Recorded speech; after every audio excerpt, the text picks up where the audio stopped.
on the Blurb. We continue today with the Best of Fringe series, live from Theatre Asylum Labs lobby. Today, of course, it's still in partnership with Bitter Lemons LA, and I am Cindy Marie Jenkins, just having finished with Jackie Loeb. Now we are meeting with two gentlemen from The Secret of Sherlock Holmes. So if you could please introduce yourselves and tell us a little about your show. Hello there, I'm John Mawson, and I'm playing Sherlock Holmes in the play. And I'm Mario Vernazza, and I'm playing Watson in the play. It's a two-hander, lasts an hour. It's a play that was written back in the late 80s for two people who played it for many years, played the roles for many years on UK TV. And it's a play that was put back on in the UK in 2010.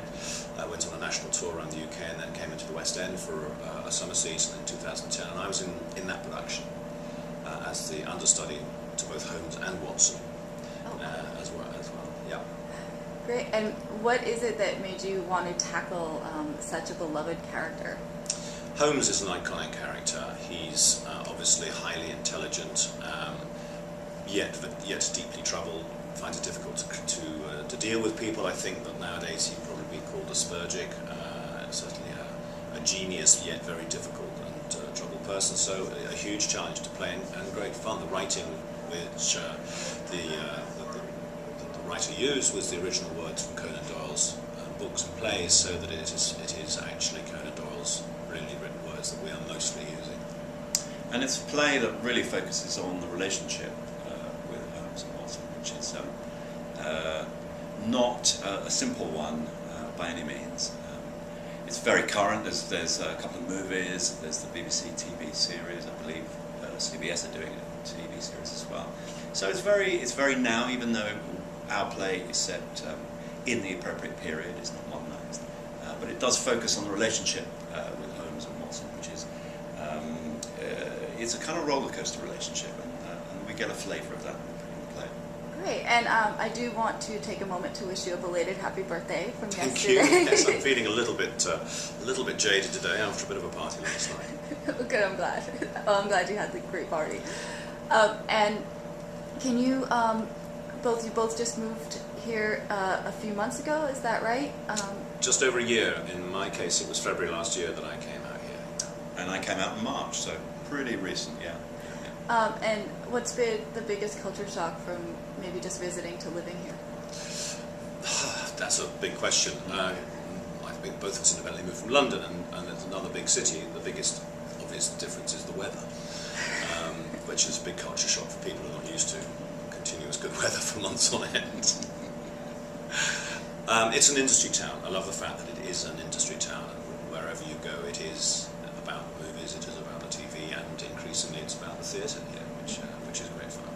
And I have to say that being two Brits in LA, we have been made very welcome. It's a very friendly town, and actually that's one of the biggest surprises is just how friendly and how unsuperficial people are here. We kind of led to believe that LA was a very flaky, fake town, and actually it's not at all. There's a lot of good things in LA. It's a cultural town, met some really great people. All of that came as a bit of a surprise, but a pleasant one. Great. And so you were working on the national tour in the West End, and here with the Fringe Festival, have you gotten any strange reactions from big Sherlock Holmes fans or pushback or anything?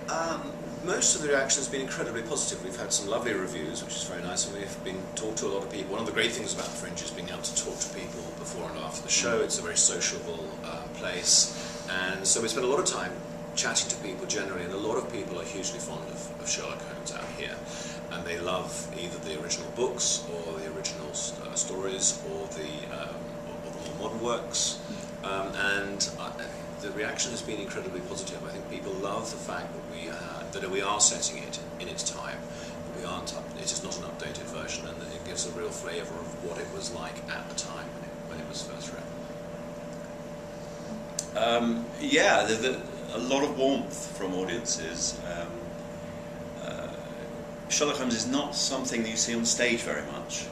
So I think for the Sherlock Holmes fans who come, and there are quite a few, it's a real treat for them to see a live Sherlock Holmes rather than the many recorded versions they've seen. I mean, there have been movies made, TV, radio series. It's been very popular and remarkably current and contemporary, given the fact that it was written over 100 years ago. Yes, there's a line in the play where Holmes says Watson was right that the times are hard. We are at the beginning of a century where the rich get richer and the poor become ever more neglected, and it's just a century difference, but it is as true now as it was a century ago. I read that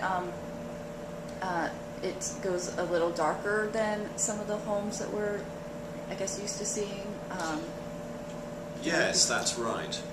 It does, but nothing that isn't there in Conan Doyle's writing.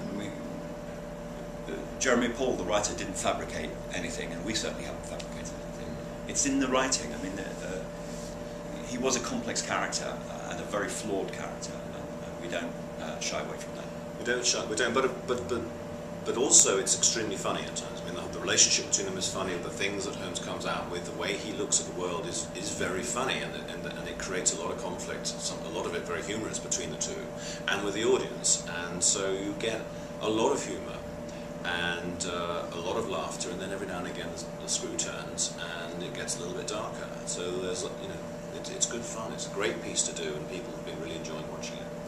How does it work as a two-hander with a mystery? I'm assuming you don't play other roles, but how We couldn't possibly say without, otherwise the secret would be out. Okay. It is a two-hander, but there are other characters both mentioned and, if you like, lurking around, and the secret is there to be discovered by the audience. Great. Okay. Do you have a favorite Sherlock Holmes besides this one, of course? I'm really fond of the BBC one with Benedict Cumberbatch and Martin Freeman. I think it's spectacularly good. For me, I'm old school. It's Basil Rathbone for Yes. me. That I've enjoyed every version of Sherlock Holmes, but that's the one. That's my benchmark. That's the one that I will take to the grave with me.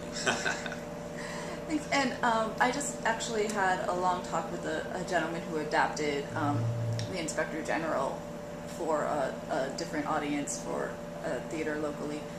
What do you feel some of the new adaptations, how are they adjusting the story or working towards common sensibilities?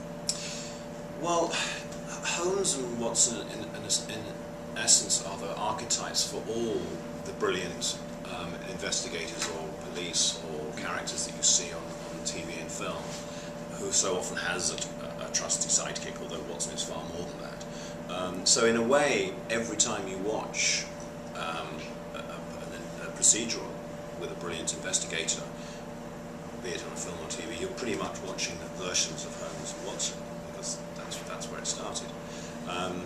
So you can see him almost every day of the week on TV, or a reimagining of that kind of a character. I like the way people play with Conan Doyle's writing and how they update him and how they change him. I think it's a character you can have a lot of fun playing with. Some work better than others. And it's testament to the reality of those characters that they translate to modern times without any problem, because they're human beings with flaws. They're not perfect human beings, and that is a very real picture. So that's everybody we know. So I think it translates very easily to the modern world. Yeah. It's not a big stretch at all. And there was quite a habit, perhaps in the middle of the last century, in particular, where Watson was perceived to be a bit of a bumbler, not really an intellectual match for Holmes. And then you get to the writing, and certainly in the way it's presented in this play, he's far from that. He's a deeply injured ex-soldier from Afghanistan. I mean, again, it is extraordinary that he is injured at Kandahar, where soldiers of many hues, American and British and others, have been killed and injured almost as we speak. And so, the play opens with him effectively saying how he got back there from there. So it is very current, and it's and great fun for both of us to play. Yeah, absolutely.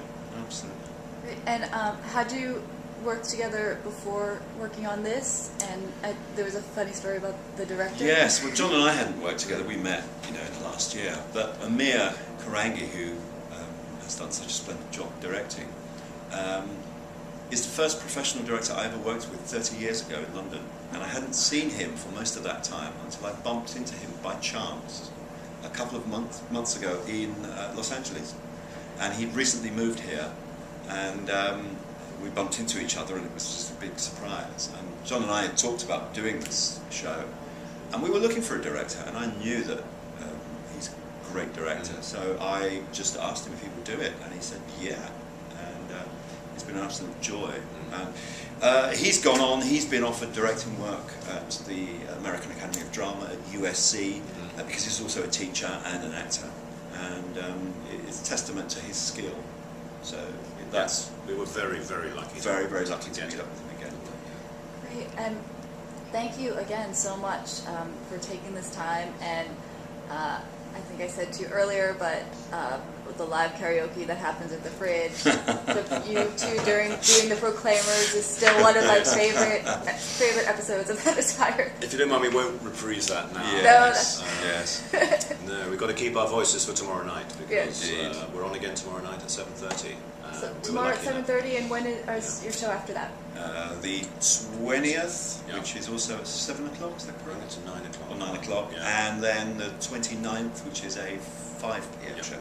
So we have 3 more shows. We were very, very, very pleased and quite honoured to be picked for Best of Fringe, and also to be nominated for Best International Show. So we're very happy. We had a great experience at the Fringe. It's been great. Thank you so much, and thank you for taking the time the day after your birthday. I'm glad you had a great celebration. And thanks to the viewers that we had here.